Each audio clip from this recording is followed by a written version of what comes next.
रितु जी पंजाब से। राधे राधे।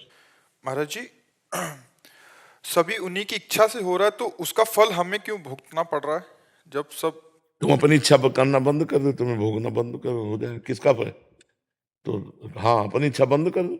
अपनी इच्छा से करोगे आचरण तो उनका भोग तो तुम्हें भोगना पड़ेगा। तुम भगवान की इच्छा से चल रहे हो कि अपनी इच्छा से? तुम्हारी इच्छाएं है? पर मेरे को तो लगता है कि अंदर से जो भाव उठते हैं, क्या भगवान की इच्छा मन मन मन है। जब तक मन नहीं मर जाता, भगवदानंद को प्राप्त नहीं होता, तब तक जीव को कर्म का भोग भोगना पड़ेगा। अवश्य में भोक्तव्यम कृतम कर्म शुभाशुभम। कर्ता बनो तुम और भगवान के ऊपर छोड़ दो तो फिर भोगना पड़ेगा। ऐसा थोड़ी। अच्छा करोगे अच्छा भोगना पड़ेगा, बुरा करोगे बुरा भोगना पड़ेगा।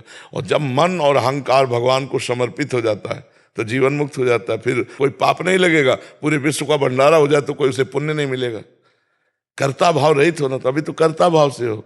अभी कहाँ इस भाव में आ गए कि जो हो रहा है वो भगवान की इच्छा से हो रहा है। यहाँ भगवान विराजमान हो गए, प्रकाशमान हो गए। अब जो होगा तो उसके द्वारा कुमार्गगामी प्रवृत्ति थोड़ी होगी। और कुमार्गगामी प्रवृत्ति नहीं होगी, पाप नहीं होगा तो दुख ही नहीं मिलेगा, कोई समस्या ही नहीं है, फिर प्रश्न ही नहीं है। क्योंकि भगवान के द्वारा हो रहा है तो मैं करता नहीं, तो प्रश्न कैसा? समझ पा रहे हो आप?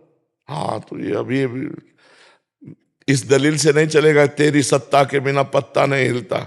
तो फिर नरक भी उसकी इच्छा से बना है, रोग भी उसकी इच्छा से बने, पुलिस डिपार्टमेंट भी उसकी इच्छा से, डंडे लगाएगा ये भी उसकी इच्छा है, ये भी उसकी इच्छा है। तो मतलब यहाँ चतुराई तो चलेगी। ले, एक बड़े विद्वान थे तो बड़ा उपवन लगाए हुए थे, बगीचा, कुआं बावड़ी सब फूल सुंदर। तो एक गाय चरती हुई अंदर आ गई। तो शायद उनका मारने का उद्देश्य नहीं होगा, क्योंकि धर्मार्थी थे।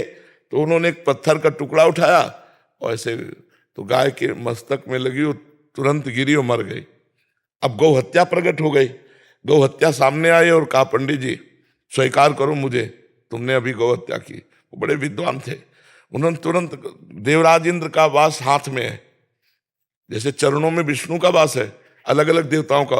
उनका देवराज इंद्र ने मारा, क्योंकि हाथ में पत्थर और पत्थर से ऐसे, ये देवराज इंद्र के पास, वो गौ हत्या देवराज इंद्र के पास गई। तो इंद्र ने कहा, हमने कब गौ हत्या की? बोले आपका हाथ में वास है, वो ब्राह्मण, बोले शास्त्र में ऐसा वर्णन है तो आपको भोगना पड़ेगा। बोले चलो हमारे साथ गुप्त रूप से रहना।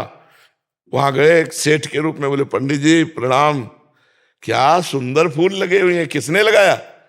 बोले हमने। वाह, बहुत सुंदर है बगीचा है, किसने लगाया? हमने। और ये कुआं? हमने। बोले गौ हत्या?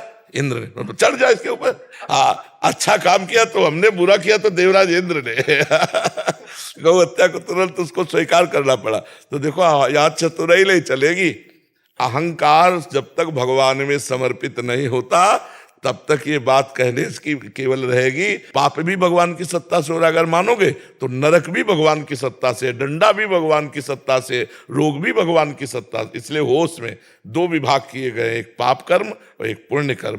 पहले पुण्य कर्म करके पाप कर्मों का त्याग कर दो, फिर पुण्य कर्म में कर्ता भाव का त्याग कर दो। भगवान